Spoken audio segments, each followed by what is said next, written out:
Coming up on Mountain News this morning, people prepare to see a major shift in COVID-19 mask guidelines here in the Commonwealth. And Kentucky lawmakers continue to debate on whether to bring the world of legal sports gambling to the state. Dedicated to Eastern and Southern Kentucky, this is WYMT Mountain News this morning.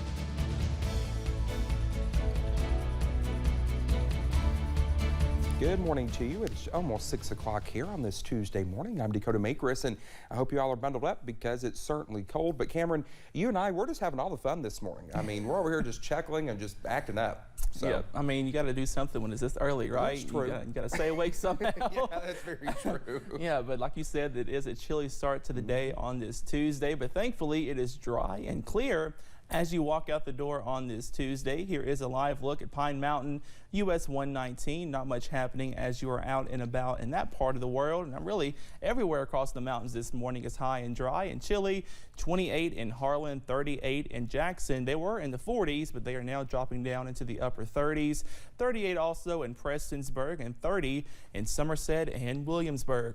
Like I mentioned, nothing happening on Pinpoint Doppler this morning, so nothing in the way of rainfall today or really for much of your work week. A really nice dry streak is ahead for us here across our area. The forecast on your Tuesday, highs topping out in the middle 60s.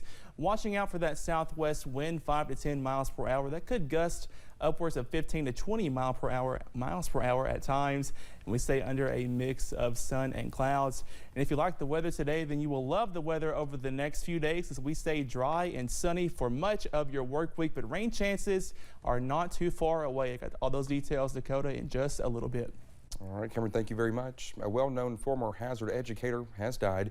Connie Johnson died Saturday in Lexington. He was a Letcher County native and Army veteran. Johnson was assistant director of the Hazard Vocational School for more than 30 years. He retired in 1999. His visitation will be Thursday from 11 until the funeral at 1 at Millward Man O' War in Lexington. Connie Johnson was 87 years old. Well, on February 28th of last year, we dealt with torrential rainfall that caused historic rises along parts of the Kentucky River. On March 2nd in Lee County, the river crested at just more than 34 feet. It's a level that hadn't been seen since the late 1950s. Now, 1 year later, most of the town is back to normal, but there is still more work to be done. After last year's historic flooding, around 100 families and 80 businesses had been displaced in Lee County alone. And now a year later, while most areas are back to normal, some downtown Beattyville buildings remain vacant. Some places have never come back yet. And, you know, hopefully they will, I don't know. It's just been hard on everybody. But what has made them all optimistic during this time of recovery this past year is how people have stepped up to help out. Everybody come in and helped everybody. I mean, we couldn't have done it without people helping us. Now, even though things are mostly back to normal here in Beattyville nearly a year after, there's still some more work to be done to recover from that historic flooding. Congressman Rogers is sitting there and he's trying to get some earmarks of money so we can do a study to find a way to keep this from happening, not just here, but in Owsley County and Breathitt County and Letcher, Leslie County and on down into Estill County. And with this being Severe Weather Awareness Week, Caudill says their teams have also spent this past year improving their plans and practices if flooding or any other disaster were to happen again. And what I have seen over the last year is incredible leaps and bounds in them being proactive to anticipate what's coming. In other words, hope for the best, but they are always planning for the worst. In Lee County, meteorologist Adam Burnison, WKYT. During last year's flood, Caudill says some parts of downtown Beattyville saw standing water 7 feet deep at the time the river crested. Well, President Joe Biden has approved a disaster declaration following the New Year's storms in parts of Kentucky.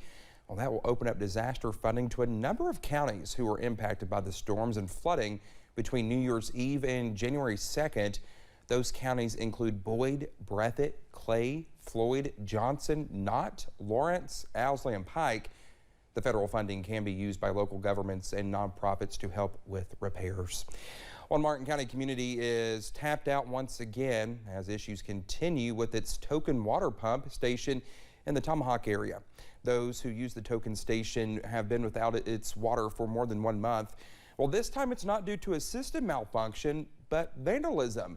Officials with Alliance Water Resources say they are working to fix problems for their customers against the weather and other unforeseeable factors. But this type of crime is only adding to the weight that is already pressing down on an entire community.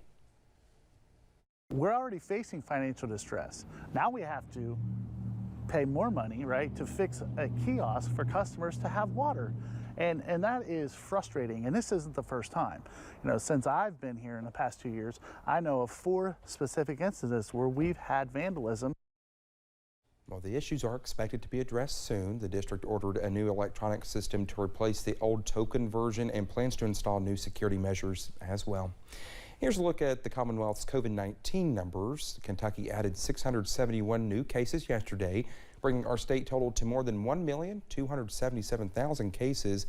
Kentucky also added 34 new deaths as well, increasing the state total to 13,856. The positivity rate is now about 8.5%. Well, on Friday, the CDC issued new masking guidance nationwide, changing the way it determines what is and what is not a high-risk county and is at the center of the change. WYMT's Zach Hawk has more on what this means in Eastern Kentucky and living safely with COVID moving forward. Governor Andy Beshear shared a continuing downward trend of COVID-19 measurements Monday. Positivity rate, 8.56%. It continues to fall, just like our case numbers.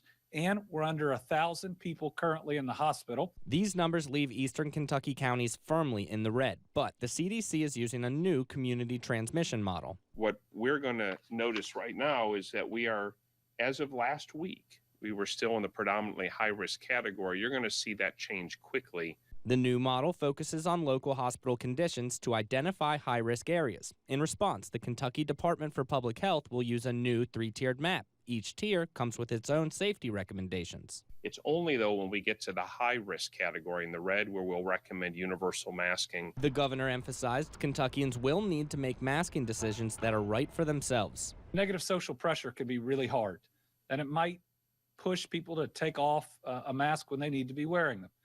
And if you're somebody that's been fired up about your freedom not to wear a mask, it's certainly someone's freedom to wear a mask. Dr. Stack boiled down the keys to living with COVID-19. These include getting vaccinated, keep up to date with vaccine boosters, isolate when sick or test COVID-19 positive, consider mask use following exposure, and for high-risk people. In Hazard, Zach Hawk, WYMT, Mountain News. Updated maps are not available just yet, but they will be on the Kentucky COVID-19 website once all the needed data is analyzed, hopefully in the next few days. Well, there is renewed debate in Frankfort to legalize sports betting here in Kentucky. A series of bills were filed on Monday. One representative cited a poll that was released just recently about sports betting in Kentucky, where 65% of those polled supported the measure, while there are 26% against it. Meanwhile, 33 states have legalized sports betting, including every state that borders Kentucky but Missouri. Some say many are literally driving across the border to make wagers instead of leaving that money in the bluegrass. We can either bury our heads in the sand and tell people that they're not grown adults and they can't make these decisions, or, like I've said, we give them the opportunity to do so. We tax it, we regulate it, and we make sure it's done above board and give people the protections from their government that they deserve. Well, some are speaking against the legislation, saying promoted sports wagering will further impoverish Kentucky's poor by taking money out of the hand of families and shifting it to the gambling industry. Well, the House Education Committee will hold a hearing today for a bill on name, image, and likeness rules for college athletes. It already passed out of the Senate unanimously earlier this month. Now, if it becomes law, it would set regulations for NIL deals in Kentucky. Earlier this month, UK basketball head coach John Calipari testified in support of the bill. Well, Governor Andy Beshear and Ohio Governor Mike DeWine announced plans to jointly apply for $2 billion in federal funds to build the Brent Spence Companion Bridge and improve the existing bridge. Well, the bridge carries Interstate 71 and 75 across the Ohio between Covington and Cincinnati. Each state will pay for the approach work on their respective end of the bridge. Current estimates are more than $1 billion for Kentucky and nearly $1.5 billion for Ohio. The project will be paid for using a mix of federal, state, and local dollars if grant funding is secured. They hope to make updates to the bridge to help with congestion, traffic, and bottlenecks that often happen.